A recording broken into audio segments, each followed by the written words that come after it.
In Undertale Yellow, use sequel as a prequel fan game the same name, minus yellow, and realize how cool it is when devs help raise up fan games instead of shoot them down on the spot. Yellow started development back in 2016 after Toby T. Foxworthy greenlit its creation. Not a whole lot was shown out the gate, and the title didn't even get a trailer until further into 2016, and it finally got a demo near the end of the year. Since then, there have been a multitude of teasers and such, but nothing else all too major. Skip ahead 7 years, and the game was announced to be released at the end of the current year. Now, if you've ever seen Undertale fan games, they are a mixed bag, to say the least. The vast majority of them are mostly just kind of one and done fights, generally falling into the AU spectrum and almost always gravitating around Kara. Like, it's like character, right? Well, anyway, they were Babby's first edgy video game intro before the Sonic EXE Funkins joined the fray. Yellow definitely stands out in regard to the fact that it's a full-fledged game, like a full-fledged game that isn't about an AU. It takes place in the regular old Undertale canon, unofficially, and it follows the story of Gun Hat, the human who fell down before the lovable little Frisk. But it isn't just treading on familiar grounds, as Yellow very quickly boots you out of the familiar path by attaching an un to it. Outside of the start and a few themes or names, the game has completely unique areas. Almost all the characters are unique too, but that's,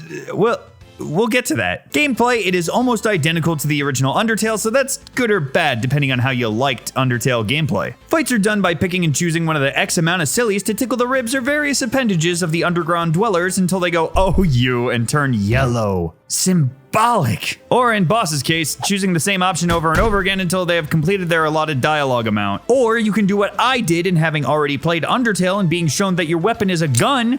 You can use a gun. The gun is a timing gun minigame to gun effectively, and gun makes it so the monsters talk less. And oh god, people are already typing if I want to hear Scott Falco less comment, aren't they? The game also has the 3 iconic routes the Tales from Down Under tend to boast. You got your I don't know what I'm doing route, the I know what I'm doing route, and the I know what I'm doing route, smiley face. The neutral and pacifist routes are the normalish ones that most players tend to gravitate to because these are the routes that allow characters to be characters. But I had a gun, so I elected a genocide out the gate. I was pleasantly surprised that the game does not have Kara whispering over your shoulder the entire route, and instead it kind of just lets Psychopath Gun Hat dish out their incredibly warped sense of justice. That's kind of their whole shtick. They entered the underground to restore it after the 5 children disappeared, so it was interesting that in this route, there was kind of a flawed sense of righteousness, almost as if what they were doing was the right thing in their mind. I mean, it wasn't, of course, but the motif was definitely interesting, and there was no level of violence BS, and instead it had some pretty rad moments that I won't outright spoil, and instead I'll just say it was cool when the sheer power of rage overcame a trash can lid.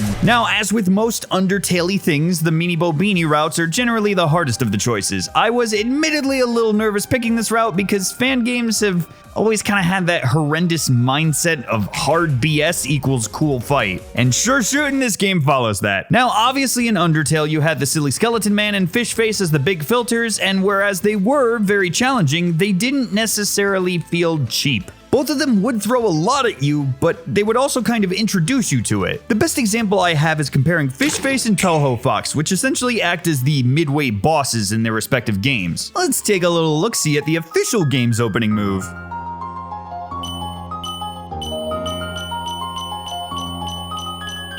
And now let's have a little look at the fan games.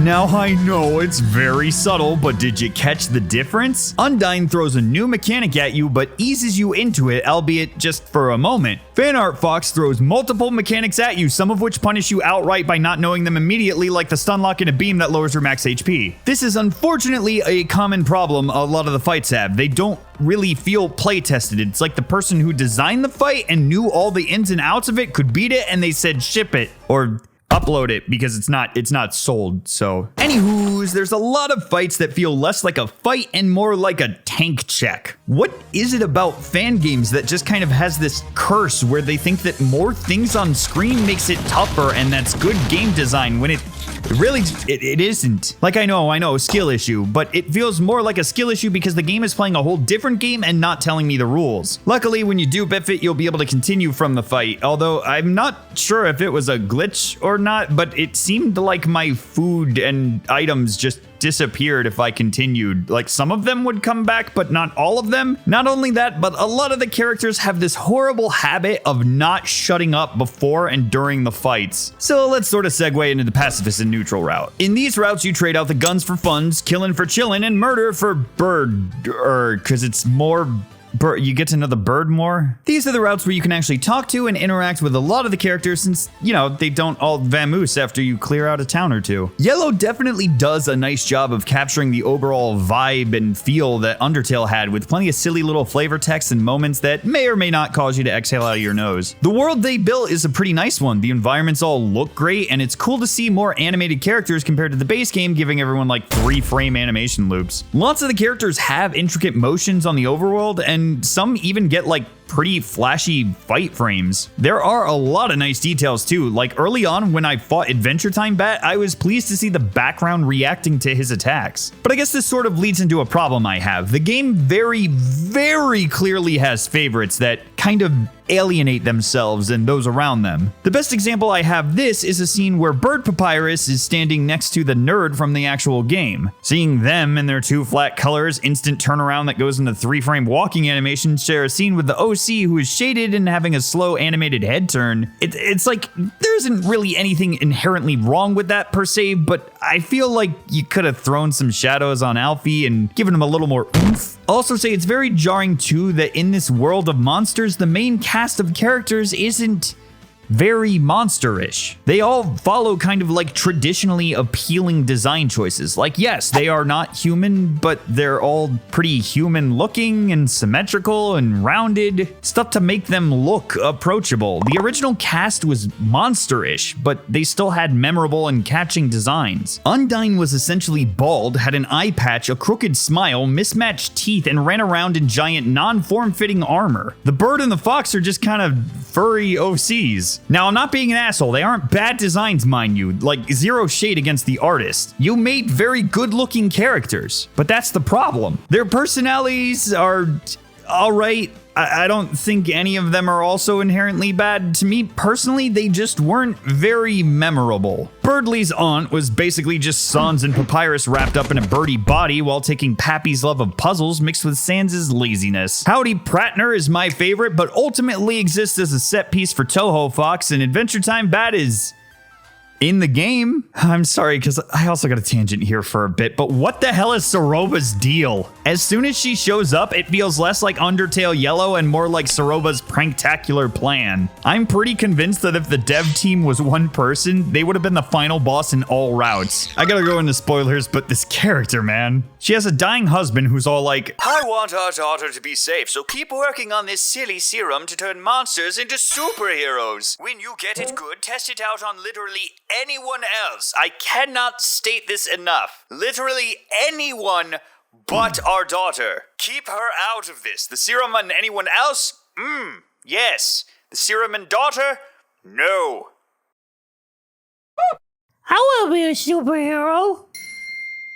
Their story is pretty interesting, but like they do just sort of feel like a fanfic character. As mentioned, their design isn't bad, but it really doesn't look like it belongs in Undertale. Now granted, this game has been in development for 7 years. I believe that some of the devs were in their teens when they were writing the plot initially, and I feel like maybe she's kind of a victim of that. I mean, hell, I have plenty of stuff from even a year ago that makes me whinge watching it, but I feel like my gripes mostly stem from me wanting Undertale Yellow to kind of be about Clover, and when she's introduced, it feels more like it's about her from then on. But it's still better than anything I can write, so whatever. I do think the story has some interesting plot lines. I was a fan of Flowey sort of being friendly since it's before the main game where he's just kind of gotten sick of everything. There is a lot of dialogue in this entry, maybe more than base game if I'm just doing an approximation, but I did enjoy my time playing through both routes for the most part. As mentioned, they really do capture the essence essence of Undertale very well, and a key part of this is, of course, the soundtrack. The music is absolutely lovely. Good job, music team. I was a big fan of even just like the